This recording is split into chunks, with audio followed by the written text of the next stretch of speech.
Good morning, John. I love the Olympics. I love its internationality. I love its history. I love a chance to celebrate with friends. And I like watching humans do extraordinary things. But I also have my problems with the Olympics. For example, they seem to have absolutely no idea how people currently consume media. Like, we could talk about them banning GIFs. We can talk about their social media opening ceremony with Ryan Seacrest. Or we could talk about how it's impossible to watch the Olympics on the internet without a cable subscription, which most young people rightly recognize as a really bad investment. But I think if the Olympic Games can correctly imagine how media works right now, there's a bigger opportunity that's being missed. The Olympics needs to understand itself and share itself as a massively parallel viewing experience with tons of different things happening all at the same time. And with distribution and production costs dropping like a rock, I think that's super totally possible. All they need is a ton of new, interesting, and weird events. So here are 17 sports that I think absolutely 100% should be added to the Olympic Games. Number 1, Sepak Takraw, a mind-bending game native to Southeast Asia that's basically volleyball except played without hands. Every spike, volley, serve, and block is done with the head, torso, and legs, and this game is like 90% bicycle kicks. It's so cool, and I want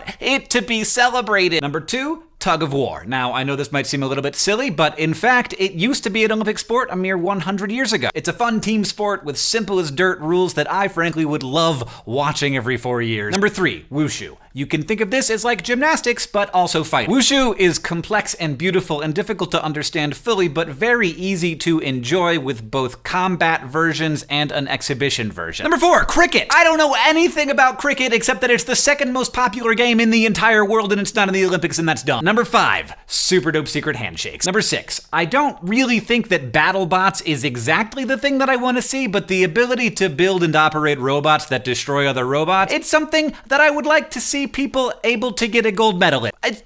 Number 7, a cappella singing, which I'm probably just mentioning because Peter Hollins just released a collab video that I did with him singing Hobbit drinking songs, and it's really great, and I'm really proud of it. And there's a link in the description. Number 8, kite fighting. Using kite strings coated in finely ground glass, this South Asian sport pits kite flyers against each other with the goal of cutting the other person's kite string. This sport is popular from Afghanistan to Vietnam to Brazil. Number 9, ultra running. The longest race in the Olympics right now is the marathon at just over 26 miles. Ultra runners regularly race over 100 miles, sometimes with huge elevation gains. It's one of the most remarkable things that humans do. Number 10, cheer. Now, a lot of people belittle cheerleading, but it's pretty amazing these days. And I love the idea of cheer teams cheering for entire nations rather than just schools or sports teams. Number 11, kabaddi. It's kind of full contact tag. Each team takes turns having an attacker raid the other side, and they have to get in there and touch another person on the other side and then get back across their line without getting tackled. Number 12, parkour.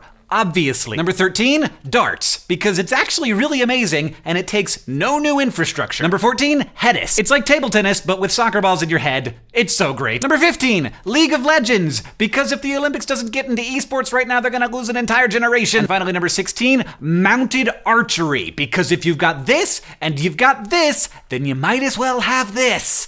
Yeah! There are some things about the Olympics that are necessarily old-fashioned, the pageantry and the patriotism. And I don't think it should leave those things behind, but I do think that this wonderful and ancient tradition could do a lot to be more inclusive of the marvelous cultural diversity of our species. And thanks to modern technology, I think it can be. Also, they should let us post GIFs on Tumblr and Twitter, because come on! John, I'll see you on Tuesday. That's